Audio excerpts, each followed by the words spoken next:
সংস্কার করছে এই নির্বাচনটা পশ্চিমবঙ্গের মানুষের সঙ্গে ইয়ার্কি মারছে যাবে, ছেলে খেলা করছে পশ্চিমবঙ্গের মানুষের সঙ্গে এই নির্বাচন আর নির্বাচনের তালিকা নিয়ে মাসের পর মাস ধরে এই এক এসআইআর এসআইআর এসআইআর, আর আমাদের কোনো কাজ নাই কর্ম নাই, রুটি না রুটি না এসআইআর প্রক্রিয়ার মধ্যেই আমরা সব ব্যস্ত হয়ে পড়লাম। এই বলছে দেখে নিবো, বলছে দেখে নিবো, চলছে তুতু মাই মাই। এই পরিস্থিতি এলো কেন তার বিশ্লেষণ নাই।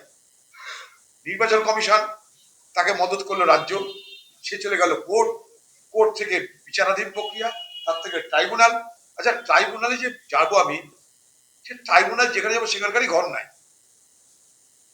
আমি যে বিচার চাইতে যাবো যার কাছে, সেই ট্রাইব্যুনাল যিনি পরিচালনা করবেন তারই ঠিক মতো ঘর নাই বাড়ি নাই, কে কার বিচার করবে?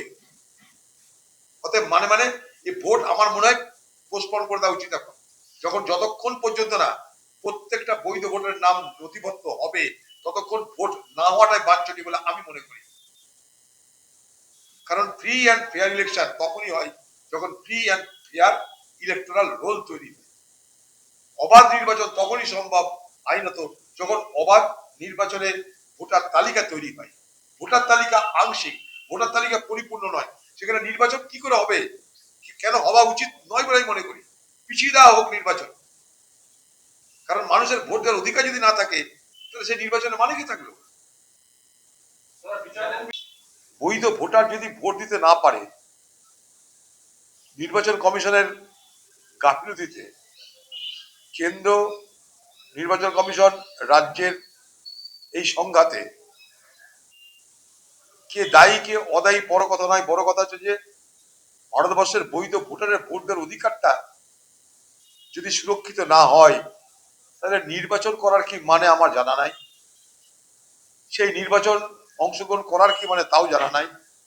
তাই পশ্চিমবঙ্গের মুখ্যমন্ত্রীকে বলবো যে হয় আপনি সুপ্রিম কোর্ট যান কিংবা ভোট বয়কটের ডাক দিন।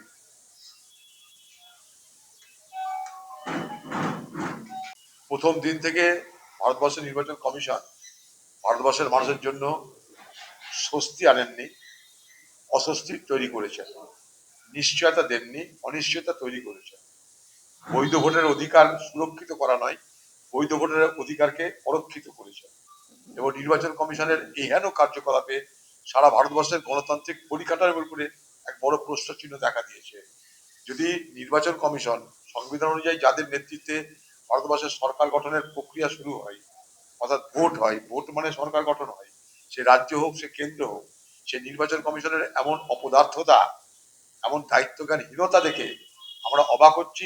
এবং আজকে ভারতবর্ষের যে সাংবিধানিক সংকট তৈরি হতে চলেছে, গণতান্ত্রিক সংকট হতে চলেছে, তার জন্য মূল যদি কেউ দায়ী হয়ে থাকে তার নাম ভারতবর্ষের ইলেকশন কমিশন।